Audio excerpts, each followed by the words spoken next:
Welcome back, everybody, to our read aloud time. It was virtually unanimous that we read another book, and of that, too, it was also almost unanimous that we read another Three Investigators book. So, we're going to start with my personal favorite and the first one in the series, The Three Investigators and the Secret of Terror Castle. Let's start. Chapter 1, The Three Investigators. Bob Andrews parked his bike outside his home in Rocky Beach and entered the house. As he closed the door, his mother called to him from the kitchen. "Robert, is that you?" "Yes, Mom." He went into the kitchen. His mother, brown-haired and slender, was making donuts. "How was the library?" she asked. It was okay," Bob told her. After all, there was never any excitement at the library. He worked there part-time, sorting returned books and helping with the filing and cataloging. "Your friend Jupiter Jones called," his mother went on, rolling out the dough on the board. "He left a message." "A message?" Bob yelled with sudden excitement. "What was it?" "I wrote it down. I'll get it out of my pocket as soon as I finish with this dough." "Mom, can't you remember what he said?" "I could remember an ordinary message, Bob," his mother answered. "But Jupiter doesn't leave ordinary messages. It was something fantastic." "Jupiter likes unusual words," Bob said, controlling his impatience. "He's read an awful lot of books, and sometimes he's a little hard to understand." "Not just sometimes," his mother retorted. "He's a very unusual boy. My goodness, how he found my engagement ring, I'll never know." She was referring to the time the previous autumn when she had lost her diamond ring. Jupiter Jones had come to the house and requested her to tell him every move she made through the day when the ring was lost. And then he had gone out to the pantry and found the ring behind a row of bottled tomato pickles. Bob's mother had taken it off and put it there while she was sterilizing the jars. "I can't imagine," Mrs. Jones said, "how he guessed where that ring was." "He didn't guess, Mom. He figured it out," Bob explained. "That's how his mind works. Mom, can't you get that message now?" "In 1 minute," his mother said, giving the dough a final flattening roll. "Incidentally, what on earth was that story on the front of yesterday's paper about Jupiter winning the use of a Rolls-Royce sedan for 30 days? "Well, it was a contest in the Rent-O-Ride auto rental company," Bob told her. "They put a big jar full of beans in their window and offered the Rolls-Royce and a chauffeur for 30 days to whoever guessed the nearest to the right number of beans. Jupiter went about 3 days calculating how much space was in the jar and how many beans it would take to fill that space. And he won. Mom, please, can't you just get the message now?" "All right," his mother agreed. She began to wipe the flour from her hands. "But what will Jupiter Jones do with a Rolls-Royce and a chauffeur, even for 30 days? "Well, you see, we're thinking," Bob began, but by then his mother wasn't listening. "These days a person can win almost anything," she was saying. "Why, I read about a woman who won a houseboat on a television program. She lives up in the mountains, and she's almost frantic, not knowing what to do with it." While she was talking, Mrs. Andrews had taken the slip of paper from her pocket. "Here's the message," she said. "It says, Green Gate 1.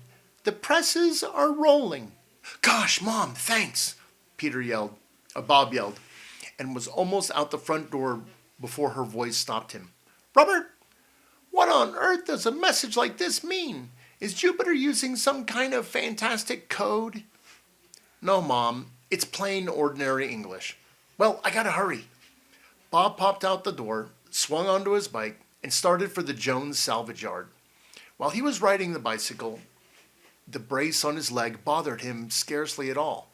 He had won the brace, as Dr. Alvarez put it, by foolishly trying to climb one of the hills near Rocky Beach all alone.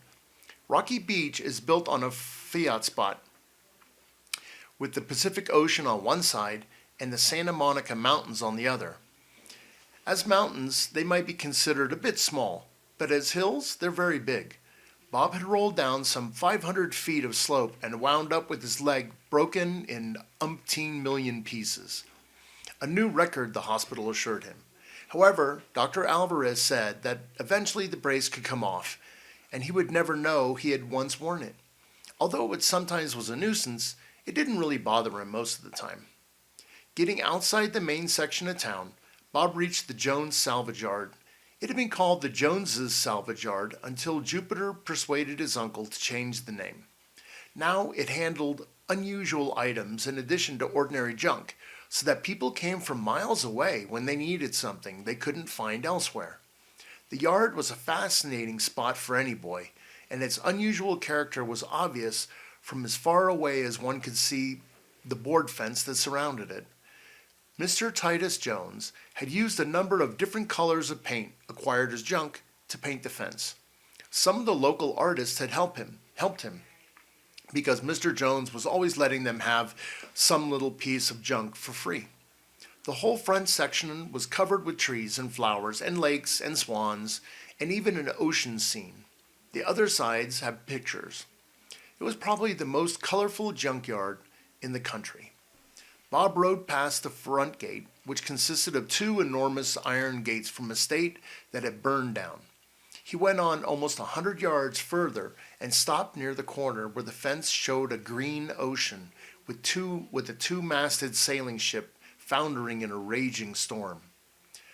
Bob dismounted and found two green boards Jupe had made into a private gate.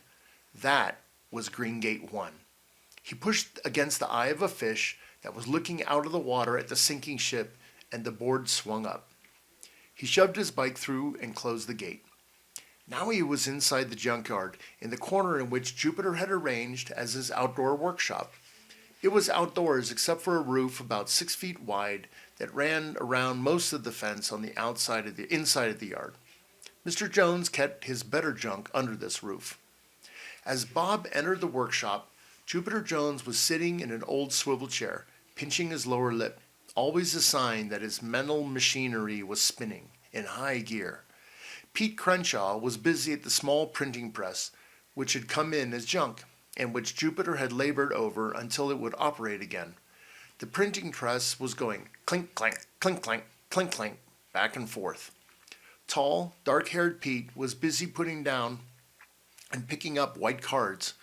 That was what Jupe's message had meant, simply that the press was working, and he had wanted Bob to come and to meet them through Green Gate 1. No one could see the boys from the main part of the junkyard where the office was, especially Jupiter's Aunt Matilda, who really ran the business. She had a big heart and was endlessly good-natured, but when she saw a boy around, she only had one idea: put him to work. In self-defense, Jupiter had, bit by bit, arranged the piles of various junk so that they hid his workshop from sight. Now he and his friends could have privacy whenever he was not needed to help his uncle or his aunt. As Bob parked his bike, Pete shut off the press and handed him one of the cards he had been printing. "Look at that," he said. It was a large business card, and it said, "Golly," Bob said admiringly. "That is real zing.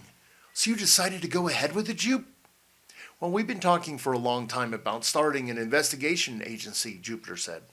"And now my winning of use of the Rolls-Royce sedan for 30 days of 24 hours each gives us freedom to seek mystery wherever we may find it, for a certain time anyway. Therefore, we're taking the plunge. We are now officially the three investigators." He looked at the card. It said, "The three investigators," and had 3 question marks on it. "We investigate anything." Jupiter said, "As first investigator, I will be in charge of planning. As second investigator, Pete will be in charge of all the operations requiring athletic prowess. You, Bob, are at present somewhat handicapped in shadowing suspects or climbing fences and similar duties. So you'll have to handle all the research our cases may need. You also keep complete records of everything that we do. That's fine by me, said Bob. With my library job, it'll be easy for me to do research. Modern investigation requires extensive research, Jupiter said. But you are starting at our business card in an odd manner. May I ask what's bothering you? Well, it's these question marks, Bob said. What are they for? I was waiting for you to ask that, Pete said. Jube said you would. Everyone will. The question marks, Jupiter said impressively, is the universal symbol of something unknown. We are prepared to solve any puzzle, any riddle, any mystery, enigma, or conundrum which may be brought to us. Hence, the question mark will be our trademark. The question marks will stand for the three investigators. Bob thought Jupiter was finished, but he should have known better. Jupiter was just warming up. In addition, Jupiter said, the question marks will provoke interest. They will make people ask what they mean, just as you did. They will help people remember us, and they will be good publicity. Every business needs publicity in order to attract potential customers. That's great, Bob said, putting the card back on the pile Pete had already printed. Well, now we'd be in business if we only had a case to investigate. Pete looked important. Bob, he said, we've got a case. Correction, Jupiter said. He straightened up and set his jaw, and when he did so, his face, normally rather round, seemed longer, and he looked older. Stockily built, Jupiter could look a little fat when he did not hold himself erect. Unfortunately, Jupiter explained, one small obstacle remains. There is a case available for us. One I feel we can easily solve, but we have not yet been engaged. What's the case? Bob asked eagerly. Mr. Alfred Hitchcock is looking for a real haunted house for his next movie, Pete said. Dad heard about it at the studio. Mr. Crenshaw was a special effects man who worked on one of the movie studios in Hollywood, a few miles away from the hills. Oh, a haunted house? Bob frowned. How can you solve a haunted house? We can investigate the haunted house and find out if it's really haunted or not. The publicity will get our name known, and the three investigators will be launched. Only, Mr. Hitchcock hasn't asked us to investigate it yet, said Bob. Is that what you call a small obstacle? We shall have to persuade him to engage our services, Jupiter said. That's the next step. Sure, Bob said with rich sarcasm. I suppose we're going to march into the front office in one of the most famous movie producers in the world and say, you sent for us, sir? Well, the details of that are not quite correct, but the idea is roughly accurate, Jupiter told him. I've already telephoned Mr. Hitchcock for an appointment. You have? Pete said, looking surprised as Bob. And he said he'd see us? No, said the stocky boy. His secretary wouldn't even let me talk to him. That figures, Pete said. In fact, she said that she would have us arrested if we came anywhere near him, Jupiter added. It turns out that Mr. Hitchcock's temporary secretary this summer is a girl who used to go to school here in Rocky Beach. She was a number of grades ahead of us, but you should remember her. Henrietta Larson. Bossy Henrietta? Pete exclaimed. You better remember her.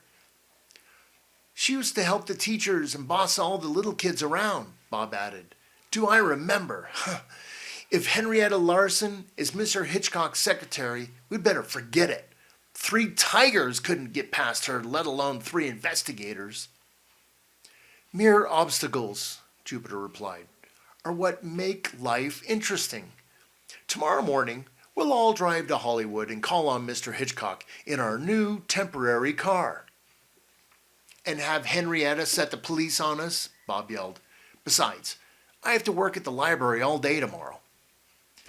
Well, then Pete and I will go, and I will phone the rent-a-ride auto rental agency and tell them that I shall start my use of the car at 10 o'clock tomorrow morning.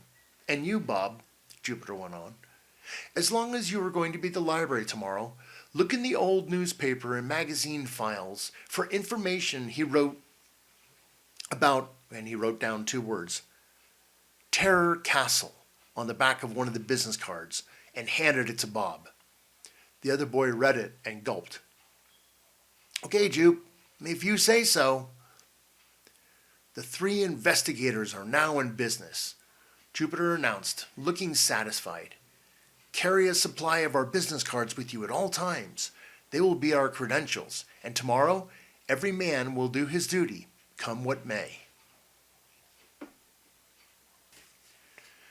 Chapter 2, A Faithful Interview. Well before the Rolls-Royce was due to arrive at the Jones salvage yard the following morning, Peter and Jupiter were standing outside the big iron gates waiting. They both wore their Sunday suits with white shirts and neckties. Their hair was plastered into place, and their faces glowed pink through their normal tan. Even their fingernails glowed from the application of a stiff brush. But when at last the big car arrived, its gleam far outshone theirs. It was a Rolls-Royce of rather ancient vintage, the huge headlights like snare drums, and tremendously long hood. The body was square and box-like, but all the trimming, even the bumpers, was gold-plated, and it gleamed like jewelry. The black body shone with such deep luster, it was almost a mirror. Golly, Pete said reverently as the car came towards them. It looks like a car a billionaire and 110 years old would ride in. The Rolls-Royce is the most expensive regular production car in the world, Jupiter said. This one was originally built for a rich Arabian sheik of luxurious tastes. Now the company uses it mostly for the publicity purposes. The car came to a stop, and the chauffeur whipped out the front seat. He was a lean, powerfully built man, more than 6 feet tall, with long, good-humored face. He removed his chauffeur's cap and addressed Jupiter. Master Jones, he said, I am Worthington, the chauffeur. Glad to meet you, Mr. Worthington, Jupiter said. But call me Jupiter, like everybody else. Please, sir. Worthington looked pained. You must address me simply as Worthington. That is customary. It is also customary for me to address my employers in a somewhat formal manner. You are now my employer, as it were, and I prefer to adhere to custom. Well, all right, Worthington, Jupiter said, if it's customary. Thank you, sir. Now the car and I are at your service for 30 days. 30 days of 24 hours each, Jupiter said.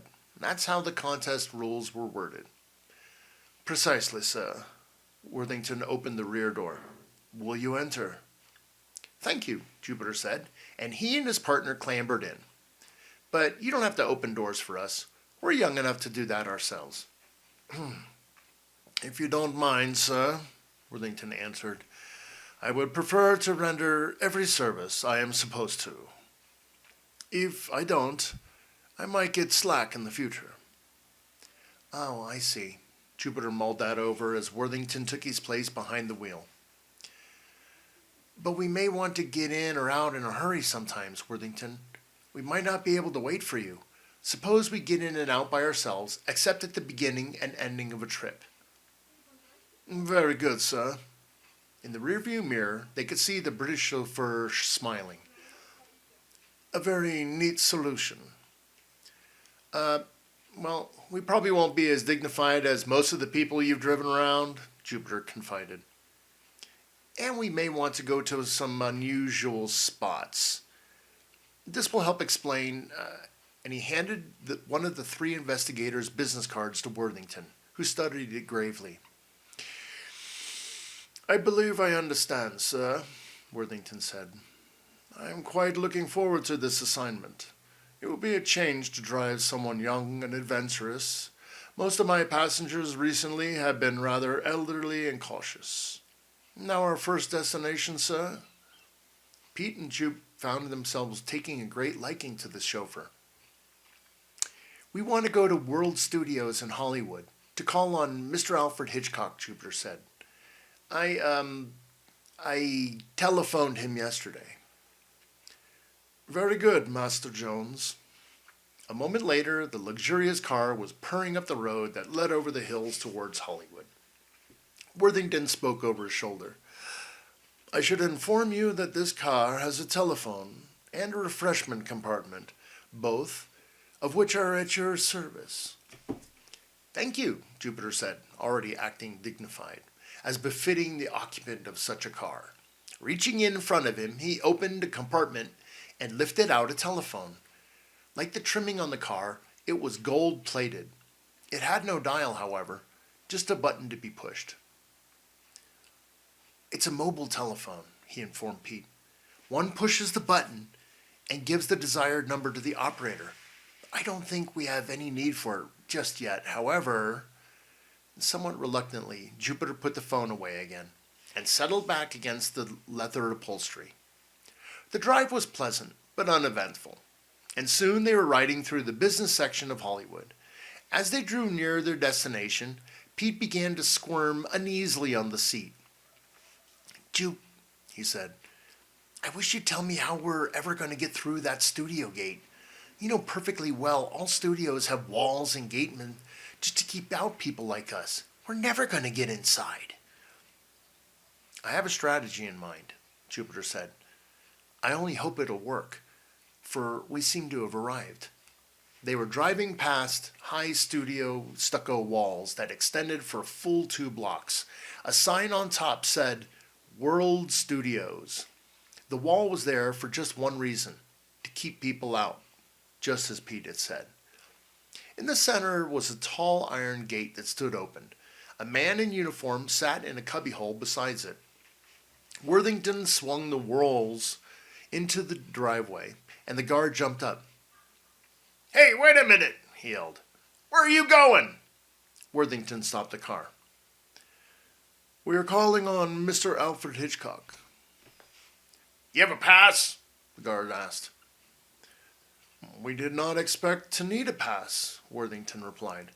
The master telephoned Mr. Hitchcock, which was perfectly true. Of course, even if Mr. Hitchcock hadn't answered. Oh, and the guard scratched his head uncertainly. Jupiter lowered the window on his side and leaned out. My good man, he said, and Pete almost jumped, because Jupe was speaking in such a rich English accent he had never used before, but must have practiced it in secret. My good man, what seems to be the delay? Jeeps, Pete whispered to himself. He knew that Jupe had been an actor in television when he was just a tiny kid, and he had a real talent for impersonations, but Pete had never seen him do this one before. By puffing out his cheeks and lips a bit and looking down his nose, Jupe had turned into a dead ringer for Alfred Hitchcock himself. A rather impertinent young Alfred Hitchcock, of course, but no one could miss the resemblance. Well, I have to know who's calling on Mr. Hitchcock, the guard said nervously. I see. Jupiter gave him another down-the-nose look. Perhaps I better call my uncle. He took out the gold-plated telephone and pressed the button and asked for a number. It was the number of the Jones Salvage Yard. Jupiter was really calling his own uncle. The guard took one more look at the amazing car and at Jupiter Jones using the gold telephone. Well, you can just go in, the guard said hurriedly. I'll phone that you're on your way. Thank you, Jupiter said. Drive on, Worthington. The car moved on, and Jupiter settled back as they turned down a narrow street bordered on both sides by green lawns and palm trees, with dozens of small, attractive bungalows and set close together among them. Farther on were the arched roofs of the big studios where movies and television films were made. Actors in costume were filing towards one of them. Although the car was now inside the studio, Pete still couldn't figure out how his partner could get in to see Mr. Hitchcock. But he had little time to worry, for Worthington was already pulling up beside a large bungalow. As was customary in many studios, each producer had a bungalow of his own where he could work without being disturbed. A neatly painted sign said, Alfred Hitchcock. Wait for us, Worthington, Jupiter said, as the chauffeur opened the door. I don't know how long we're going to be. Very good, sir. Jupe led the way up the step and through the screen door into the air-cooled reception room, and a blonde girl behind a desk was just putting down the phone. Pete had trouble recognizing the grown-up Henrietta Larson, but as soon as she spoke, he knew her. So, Henrietta put her hands on her hips and looked at Jupiter Jones. You're here, aren't you? Impersonating Mr. Hitchcock's nephew. Well, we'll just see how long it takes the studio police to get rid of you. Pete's heart sank into his socks as she reached for the telephone again. Wait, Jupiter said. Wait for what? Henrietta Larson asked scornfully. You got in here by telling the guard at the gate you're Mr. Hitchcock's nephew. No, I didn't, Pete defended his partner. The guard just jumped to conclusions. You keep out of this, Pete, Henrietta warned. Jupiter Jones is a public nuisance, and I'm going to see he's taken care of. She bent over the telephone again, and Jupiter spoke once more. It's never wise to act hastily, Miss Larson, he said, and Peter jumped. Jupiter was using that rich voice again, and in the space of a moment, he had returned to the appearance which had so impressed the gateman, the appearance of a very youthful Alfred Hitchcock.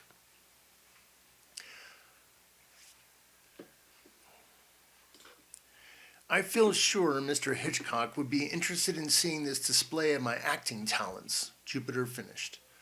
Henrietta Larson, looking up, dropped the telephone as if it had stung her. Why, you... For a moment, words seemed to fail her, and then her face became grim. Yes, indeed, Jupiter Jones. I'm positive Mr. Hitchcock would like to see this display. Mrs. Larson? Both boys turned hastily around at the unexpected sound of a voice behind them. Even Henrietta appeared startled, and there in the office door stood Alfred Hitchcock himself. Is there something wrong, Mrs. Larson? Said Mr. Hitchcock asked. I've been ringing for you.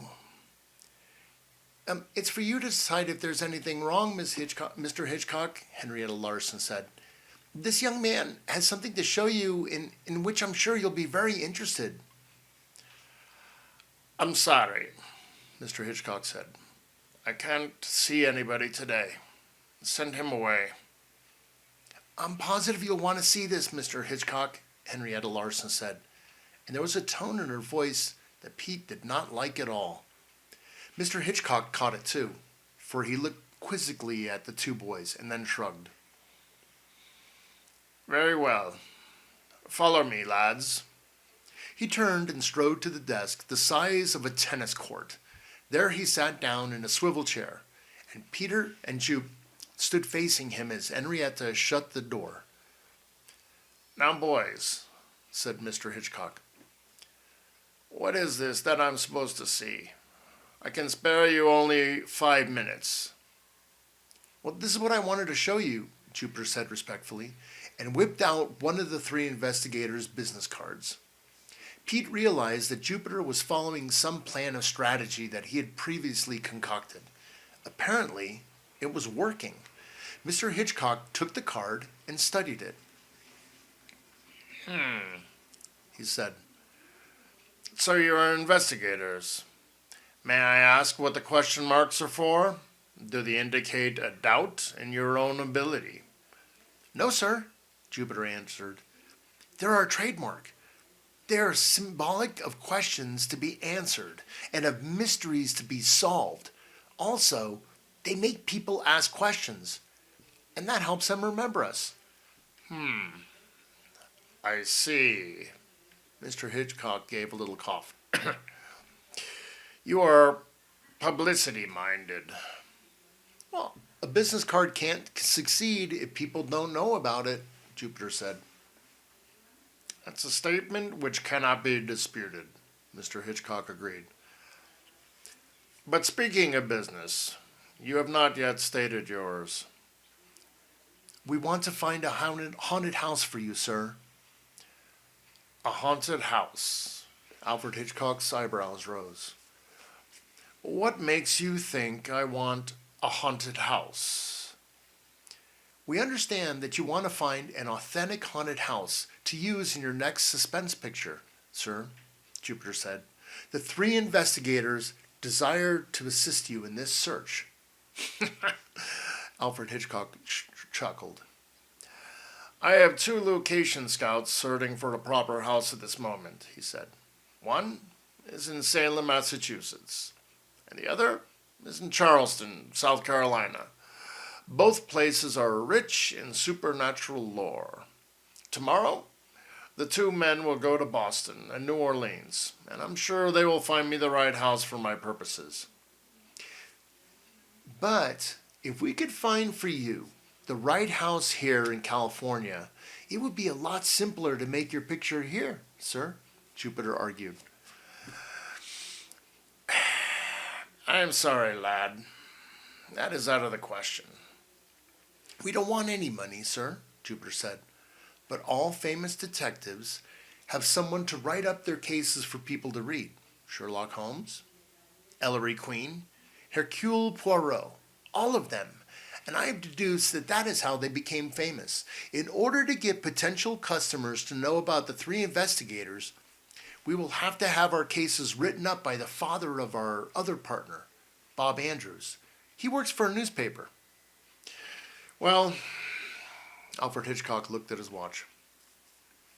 Well, Mr. Hitchcock, I thought if you could just introduce our first case. It's quite impossible. Please ask Miss Larson to come in on your way out. Yes, sir. Jupiter looked depressed as he and Pete turned towards the door. They had almost reached it when Alfred Hitchcock spoke. One moment, lads. Yes, sir. They turned around to Mr. Hitchcock was looking right at them with a frown. It occurs to me that you have not been entirely frank. What exactly was it that Miss Larson thought I should see? Not your business card, I'm sure. Well, sir, Jupiter said reluctantly, I can do various impersonations, and she thought you would want to see my impersonation of you as a boy. Impersonation of me as a boy? The famous director's voice grew deeper. His features clouded. Just what do you mean? This, sir. And once again, Jupiter's face seemed to change shape. His voice deepened, and he took on an English accent, and he became a different individual. It occurred to me, Mr. Hitchcock, he said in a voice entirely different from his own, that someday you might wish to have someone portray you as a boy in front of a motion picture, and if you did... Mr. Hitchcock's brow had wrinkled, his face dark with displeasure. Monstrous, he said. Stop it at once. Jupiter resumed his own identity. You don't think it's a good likeness? He asked. I mean, of you when you were a boy? Certainly not. In any case, I was a fine, upstanding lad, not at all like that gross caricature you just attempted. Then I guess I'll have to practice some more, Jupiter sighed. My friends thought it was very good. I forbid it, Alfred Hitchcock thundered. I absolutely forbid it. Give me your promise never again to do that particular impersonation, and confound it, I'll introduce whatever you write about for your case. Thank you, Mr. Hitchcock, Jupiter said. Then you want us to investigate the haunted house situation for you? Oh, yes, I suppose so. I don't promise to use it even if you find it, but investigate it by all means. Now get out of here before I lose my last vestige of self-control. I take very dim view of lads such as you. You are entirely too clever for your own good, young man. Jupiter and Pete raced out towards the car, leaving Alfred Hitchcock looking darkly thoughtful as they went. Chapter 3. Report on Terror Castle. It was rather late in the afternoon, and Bob Andrews was puffing as he pushed his bike up the Green Gate 1. What a time to have a flat tire. He rolled the bike inside the salvage yard and parked it. Over in the main part of the yard, he could hear the voice of Mrs. Jones giving orders to Hans and Conrad, her husband's two helpers. But Jupiter and Pete were not in the workshop. Bob had expected that. He went behind the little printing press and moved aside a section of old iron grating that seemed merely to be leaning against the bottom of a workbench. Behind the grating lay a very long, large galvanized pipe. He ducked into the open end of the pipe, pulled the grating back into place, and then crawled as fast as his brace would allow him through the pipe. This was Tunnel 2. It was one of several secret entrances the boys could use to enter headquarters. It ended in a wood panel. He pushed on the panel and it swung up. He was inside headquarters. Headquarters was a 30-foot mobile home trailer that Titus Jones had bought for a junk a year earlier. It had been badly damaged in a crash, and he hadn't been able to sell it because of the great dents in the frame. So he had allowed Jupiter to use it for kind of an office. In the course of the year, the three boys, with the help of Conrad and Hans, had gradually piled heaps of junk all around the outside of the trailer. Now from the outside, it was entirely hidden by pieces of steel bars and a section of dilapidated fire escape, and some stacks of wood and other material. Mr. Jones had apparently forgotten all about its existence, and no one but the boys themselves knew that they had equipped the now well-hidden trailer as an office, laboratory, and photographic darkroom with several hidden entrances. When Bob crawled out of the pipe, Jupiter was sitting in a rebuilt swivel chair behind a desk that had one end scorched in a fire. All the equipment in headquarters had been rebuilt from junk. Pete Crenshaw was sitting on the other side of the desk. "You're late," Jupiter said, as if Bob didn't already know. "I had a flat tire," Bob was panting. "I ran over a big nail right outside the library." "Well, did you find anything?" Jupiter asked. "I certainly did. I found out more than I want to know about Terror Castle." "Terror Castle?" Pete exclaimed. "That's a name I don't like." "Well, wait until you hear about it," Bob told him. "About the family of 5 who tried to spend a night in it and were never—" "Begin at the beginning," Jupiter requested. "Give us the facts in sequence." "Okay." Bob started to open the large brown envelope that he had brought with him. "But first, I ought to tell you that Skinny Norris kept hanging over my shoulder all morning, trying to snoop into what I was doing." "I hope you didn't let that goop know anything," Pete exclaimed. "He's always trying to poke his nose into everything we're doing." "Well, I certainly didn't tell him anything. He was awfully persistent, and when I arrived at the library, he stopped me to talk about Jupiter winning the car for 30 days. He asked me how I thought he was going to use it." "Skinny's just annoyed because he wants to be the only one in school who has his own car," Jupiter said. "If his father wasn't a legal resident of a state where they give out driver's licenses practically to infants, Skinny wouldn't be able to drive any more than we can. Well, now he can lord it over us now anyway."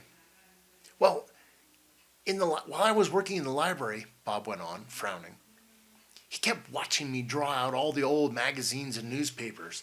I needed to get the information for you, Jupe, and I didn't let him get a look at what I was reading, but—" "Yes?" the first investigator asked. "Well, you know the business card on which you wrote Terror Castle when you asked me to find out anything that I could know about the place?" "I suppose you put it down while you were looking in the card catalog and couldn't find it again," Jupiter asked. Bob blinked. "How did you know?" he asked. You wouldn't have mentioned it if you hadn't lost it, Jupiter said. And the most natural place to lose it would be in the library where you were examining the card catalog. Well, that's what happened, Bob said. I guess I must have left it on the table. I can't be sure Skinny Norris took it, but when he went away, he was looking awfully pleased with himself. Well, we can't concern ourselves with Skinny Norris now, Jupiter said. We have an important case to proceed upon. Tell us what you've learned. Sure. Bob took a number of papers out from the envelope. To begin with, he said, Terror Castle is located on a narrow little canyon above Hollywood called Black Canyon. It was originally called Terrell's Castle because it was built by a movie actor named Stephen Terrell. He was a big star back in the silent film days, long before talking pictures were ever invented. He used to play in all kinds of scary pictures about vampires and werewolves and stuff like that. He built his house to look like the haunted castle set used in one of his pictures and filled it full of old suits and armor and Egyptian mummy cases and other weird things that came from different pictures that he had acted in. Very promising, Jupiter said. Yeah, that depends on what you're promising, Pete yipped. What became of the Stephen Terrell? I'm coming to that, Bob said. Stephen Terrell was known all over the world as the man with a million faces. And then talking pictures were invented. And people discovered he had a very squeaky, high-pitched voice. And he lisped. Great, Pete remarked. A monster who lisps in a squeaky voice. They must have laughed themselves right off the seats. Well, yeah, that's exactly what they did. And Stephen Terrell had to stop making movies. He sent away all his servants, and then he sent away his best friend, his business manager, a Mr. Jonathan Rex. And finally, he stopped answering the telephone or mail. He just shut himself up in his castle and brooded. People gradually began to forget about him. And then one day, a wrecked car was discovered about 25 miles north of Hollywood. It had run off the road and crashed down over the cliffs, almost into the ocean. Well, what does that have to do with Stephen Terrell? Pete interrupted. I'm telling you, the police traced the license number and learned that the car belonged to Terrell, Bob explained. They didn't find his body, but that wasn't surprising. It would have washed away at high tide. Gee, Pete looked serious. Bob, do you think he drove over the cliff on purpose? Well, they weren't sure, Bob answered. But when the police went around to Black Canyon to look around the castle, the door was wide open, and there was no one around. While they were searching the place, they found a note tacked to the library table. It said, Bob checked his notes. It said, though the world will never see me alive again, my spirit will never leave this place. This castle will be forevermore accursed. And it was signed Stephen Terrell. Wow, Bob exclaimed. The more I hear about this place, the less I like it. On the contrary, Jupiter retorted. It grows steadily more promising. Continue, Bob. Well, the police searched every nook and cranny of the old castle, but they never found any more trace of Terrell than the note. It turned out, though, that he owed the bank a lot of money. They had a mortgage out on the place. They sent some men to collect Stephen Terrell's possessions, but the men began to grow more and more nervous, and they couldn't explain why. And they refused to finish the job. They did say that they had heard and seen some very peculiar things, but they couldn't seem to describe them clearly. Finally, the bank tried to sell the castle just as it was, but they couldn't find anyone that would even live in it, much less than buy it. Everybody who entered the place found themselves getting extremely nervous after a little while. One real estate agent went there to spend a whole night just to prove it was all his imagination. He ran out at midnight, so frightened that he ran all the way down the canyon. Jupiter looked highly pleased. Pete gulped. "Go on," Jupiter said. "This is better than I hoped for." "Several other people have also tried to spend the night," Bob told him. "A movie starlet did it for the sake of publicity. She ran out even before midnight, her teeth chattering so hard she could hardly talk. All she could do was whimper about a blue phantom and a fog of fear." "A blue phantom and a fog of fear?" Pete licked his lip. "Nothing else, huh? No headless horsemen, no ghosts with clanking chains, no—" "If you will just let Bob finish," Jupiter interrupted, "we would proceed faster." "As far as I'm concerned," Pete muttered darkly, "he's finished. I don't care to hear any more." Jupiter ignored Pete. "Anything else, Bob?" "Well," Bob said, "just some other incidents of the same kind. In one case, a family of 5 from the east moved in. The bank offered them free rent for a year if they could break the jinx. But they were never heard from again. They just, well, disappeared the first night." "Were there any manifestations?" Jupiter asked. "Sighs, moans, groans, ghostly shapes, and the like?" "Not at first," Bob told him. "But later on, there were plenty. Distant groans, occasionally a misty figure walking up the stairs, sometimes a sigh. Once in a while, a muffled scream seemed to come down from underneath the castle. A lot of people reported having heard weird music coming from a ruined pipe organ in the music room, and several people actually saw a ghostly figure, just sort of a shimmery blue blob playing an organ. They named it the Blue Phantom." "Surely these supernatural investigations were investigated." "A couple professors did move in to check up," Bob said, referring to his notes. "But they didn't hear or see much. They just felt very uneasy the whole time. Worried and upset. And after they left, the bank decided it will never be able to sell the place. So it just closed off the road and let the castle just sit there. For more than 20 years, there's no record that anyone managed to spend a whole night there. One article said that the first tramps tried to use it for headquarters, but they couldn't stay there either. And they spread so many stories about it that no one will ever go within a mile of the place. The last few years, there aren't any stories about Terror Castle in the newspapers or the magazines. As far as I could learn," Bob said. "Terror Castle is just sitting there, vacant and deserted. The bank never could sell it, and no one ever goes near the place because there really isn't a reason to." "I'll say there isn't," Pete stated. "You couldn't even hire me to go there." "Nevertheless," Jupiter said, "we are going there. Tonight, you and I will pay a preliminary visit to Terror Castle with camera and tape recorder to see if it's still haunted. And what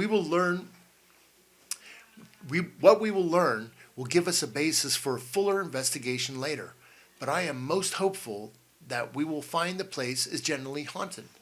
If it is, it should be exactly right for Mr. Hitchcock's next picture." Chapter 4. Into Terror Castle. Bob had a good deal more information in his notes about Terror Castle, and Jupiter read it all carefully. Pete said that wild horses couldn't drag him near the place, but when the time came to set out, he was ready. Dressed in some old clothes, he was carrying the portable tape recorder he had got from a boy in school by trading his stamp collection for it. Bob had a notebook and a couple of sharp pencils. Jupiter had his camera with the built-in flash. Both Pete and Bob had told their families they were going driving with Jupiter in the car that he had won for 30 days. Their parents seemed to feel that as long as Jupiter was with them, everything would be fine. And then, of course, they knew that Worthington, the chauffeur, went with the car. The big Rolls Royce with the huge old headlights came easing up to the Jones salvage yard as soon as it was dark, and they piled in. Jupiter had a map showing the location of Black Canyon. Worthington looked at it and said, "Very good, Master Jones." And he started off. As they were rolling through the hills, round the twists and turns, Jupiter gave final instructions. "This visit," he said, "is just to get a first impression. But if we see anything unusual, I'll take a flash picture of it. And if we hear any sounds, you, Pete, capture them on your tape recorder." If I have to use this tape recorder," Pete said, as Worthington turned into the narrow road with the steep hills on both sides, "all you'll hear will be the sound of chattering teeth." "You, Bob," Jupiter continued, "will wait in the car for our return." "Yeah, that's the kind of job I like," Bob said. "Golly, but it's dark around here." They were still climbing up a narrow, winding road without a house in sight anywhere. "Whoever named it Black Canyon knew what he was doing," Pete said. "We seem to have reached an obstruction," Jupiter observed. A mass of rocks and gravel blocked the road. The hills in that section of California, though sometimes covered thickly with mesquite and other brushes, had very little grass on them, so it was easy for rocks to roll down to the road. Here, a rock slide seems to have knocked down some crossbars which might have been put up once long ago to bar passage. Worthington pulled the car off to the side. "I fear we can proceed no further," he reported. "But it is my impression from the map that the canyon should not extend more than a few hundred yards around that turn ahead." "Thank you, Worthington. Come on, Pete. We'll walk the rest of the way." Pete and Jupe climbed out. "We'll be back in an hour," Jupiter called to Worthington, who was maneuvering the car to turn it around. "Golly," Pete Crenshaw said, an apprehensive note in his voice. "That place looks scary." Jupiter crouched beside him in the darkness and said nothing. He was intently surveying the scene ahead. At the far end of the dark, narrow canyon, the two boys could just make out the faint outlines of a fantastic structure. Against the starry sky, a round, peaked tower stood out clearly. But with the exception of the tower, Terror Castle was almost invisible. Placed as it was at the head of a narrow, rock-strewn canyon and built high against one wall, the castle-like building was enveloped in murky shadow.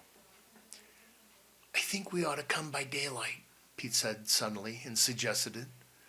"So we can find our way around." Jupe shook his head. "Nothing ever happens in the daytime," Pete said. "It's only at night that this place scares people out of their wits." "You're forgetting those men at the bank," Pete argued. "And besides, I don't want to be scared out of my wits. I'm halfway there already." "So am I," Jupiter admitted. I feel as if I'd swallowed some butterflies." "Well, then let's go back," Pete exclaimed with great relief. "We've done enough for one night. We ought to go back to headquarters to make some more plans." "I've already made my plans, Pete," his stocky companion said, and he stood up. "My plans are to stay in Terror Castle for 1 hour tonight." He started up the road, using the torch to pick his way around the rocks that had tumbled down from the steep canyon walls onto the cracked concrete. After a moment, Pete hurried after him. "Oh, if I'd known it'd be like this," Pete complained, "I'd never have become an investigator." "You'll feel better after we solve the mystery," Jupiter told him. "Think of what a wonderful start it will give our investigation firm." "Yeah, but suppose we meet the ghost, or the blue phantom, or the mad spook, or whatever it is that haunts this place." The two boys peered around the murky darkness at the fantastic structure. "Yeah, that's exactly what I want." Jupiter slapped the compact camera which hung from his shoulder. "If we can get its picture, we'll be famous." "But suppose it gets us," Pete retorted. "Shh," his stocky friend said, stopping and snapping off his torch. Pete froze in the silence, and darkness closed around them. Somebody, or something, was coming down the hillside directly towards them. Pete crouched down. Beside him, Jupe was swiftly getting his camera ready.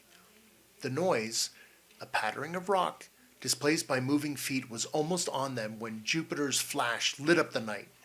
In the sudden radiance of the flash, Pete saw two huge red eyes leaping directly at him. Then something furry scurried past and struck the concrete road and went bounding away. In its wake, several small rocks rolled down and came to rest at the boy's feet. "A jackrabbit," Jupiter said. He sounded disappointed. "We frightened it." "We frightened it?" Pete exclaimed. "What do you think it did to me?" "The natural effect of a mysterious sound and movement at night upon a susceptible nervous system," Jupiter said. "Forward." He grabbed Peter's arm and pulled him along. "We don't have to move quietly now. The flashbulb will have alerted the phantom, if there is a phantom." "Can we sing?" Pete asked, reluctantly falling into step beside him. "If we sing, 'Row, row, row your boat,' loudly enough, we won't hear the spook moan and groan." "Look, there's no need to go to extremes," Jupiter said firmly. "We want to hear any moans and groans, and also screams, sighs, or screeches, or rattling of chains, all which are supposed to be common manifestations of a supernatural presence." Pete suppressed the impulse to tell his partner that he had no desire whatsoever to hear any moans, groans, screams, screeches, sighs, or rattling chains. He knew there was no point to it. When Jupiter had made up his mind, he made up his mind. He was about as easy to move as a large rock. As they moved forward, the rambling old building loomed larger and gloomier, and altogether less desirable. Pete tried hard to forget all the stories Bob had told him about the place. After the last stretch along a high crumbling stone wall, the boys entered the courtyard of Terror Castle. "Here we are," Jupiter said, and stopped. One tower stretched skyward far above them. Another, shorter tower seemed to scowl down at them. Blank windows were like blind eyes reflecting the starlight. Suddenly, something flew around their heads. Pete ducked. "Whoa!" he yelled. "A bat!" "Bats only eat insects," Jupiter reminded him, "and fruit. They never eat people." "Well, maybe this one wants to change the diet. Why take chances?" Jupiter pointed to a wide doorway and the big carved front door directly ahead. "There's the door," he said. "Now all we have to do is walk through it." "I wish I could get my legs to believe that. They think we ought to go back," Pete said. "So do mine," Jupiter admitted. "But my legs take orders from me. Now, come on." They strode forward. Pete couldn't allow his partner to enter a place like Terror Castle alone, so he followed. They walked up the old marble steps and across a tiled terrace. As Jupiter was about to reach for the doorknob, Pete grabbed his arm. "Wait," he said. "Do you hear spooky music?" Both boys listened. For a moment, they had the impression that they heard a few weird notes, sounding as if they came from a million miles away. And then in the darkness, they could hear only the night noises of insects and of a small stone or two rolling down the steep sides of the canyon. "Probably just imagination," Jupiter said, though he did not sound too certain of it. Or possibly we heard a TV set playing over the ridge in the next canyon. Some tricks of acoustics." "Yeah, some trick all right," Pete muttered. "What if it's the old ruined pipe organ being played by the Blue Phantom?" "Well, then we'll certainly want to hear it," Jupiter said. "Let's enter." He grasped a knob and pulled. With a long screech that curdled Pete's blood, it opened. Not waiting for their courage to evaporate, the two boys marched into a long hall, flashing their torches straight ahead. They passed open doorways full of shadows, which seemed to breathe musty air at them. Then they came into a large hallway with a ceiling 2 stories high. Jupiter stopped. "Well, we're here," he said. "This is the main hall. We'll stay 1 hour, and then we'll leave." A low voice eerily whispered in their ears.